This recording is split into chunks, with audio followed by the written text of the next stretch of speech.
नमस्कार मंडळी, cook with हर्षामध्ये आज बनत आहे भरवा मिरची। आलू भरलेली मिरची, बेसन भरलेली मिरची तुम्ही नेहमीच करत असाल। हे एक साहित्य वापरून वेगळ्या चवीची आज आपण स्टफ मिरची बनवणार आहोत। तर चला मग सुरुवात करूया।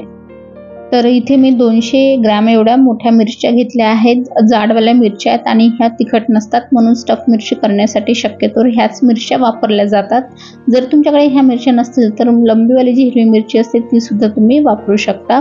तर मिरच्या धुवून घ्यायच्या, स्वच्छ पुसून घ्यायचं आणि त्याला व्हिडिओमध्ये दाखवल्याप्रमाणे चाकूने वरच्या साईडला एक कट मारून घ्यायचा आणि अशा प्रकारे मी सगळ्या मिरच्यांना एक एक कट मारून बाजूला ठेवलेला आहे। मिरचीमध्ये भरण्यासाठी आता सारण बनवणार आहोत। त्यासाठी मिक्सरच्या भांड्यामध्ये 3 टेबलस्पून एवढा बारीकवाला शेव घेतला आहे। जर तुमच्याकडे बारीक शेव नसेल तर तुम्ही बेसन भाजून घेऊ शकता, पण शेवमुळे खूप छान टेस्ट येते आणि वेगळी येते। 3 टेबलस्पून सोबतच मी इथे शेंगदाण्याचा कूट टाकलाय। शेंगदाण्याचा कूट नसेल तर तुम्ही भाजलेले शेंगदाणे टाकू शकता।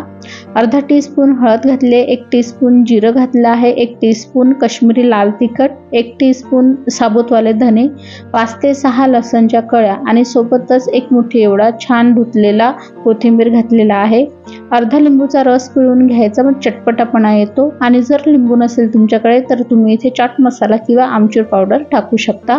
2 टेबलस्पून एवढे भाजलेले तीळ घेतलेले आहेत। चवीनुसार मीठ घालायचं आणि आता पाणी न घालता याचं मिक्सरमधून असं प्रकारे एक वाटण तयार करून घ्यायचं। तर अशा प्रकारे आपलं सारण तयार झालेलं आहे।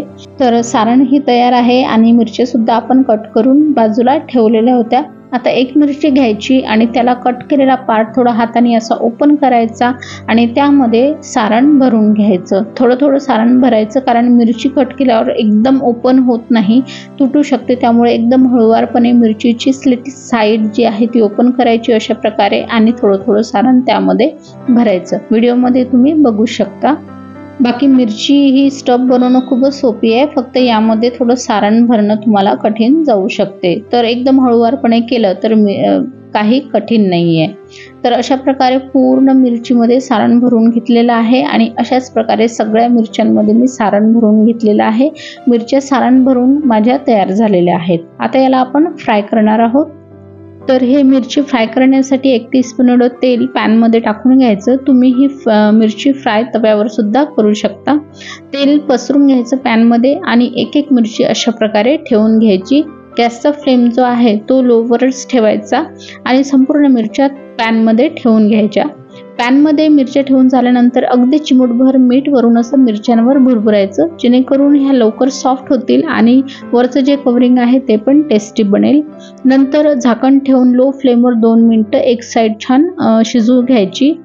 आता बघा तुम्ही इथे पहिली जी खालची साईड आहे 2 मिनिटांमध्ये छान शिजल्या गेलेली आहे। एक एक मिरची अशा प्रकारे हाताने चिमट्याने तुम्ही पलटून घ्यायची आहे, जेणेकरून दुसरी साईड सुद्धा व्यवस्थित भाजल्या जाईल आणि शिजल्या जाईल। तर सगळ्या मिरच्या मी पलटून घेतल्या। परत झाकण ठेवायचं आणि लो फ्लेमवर दुसरी साईड सुद्धा मस्त छान भाजून घ्यायची।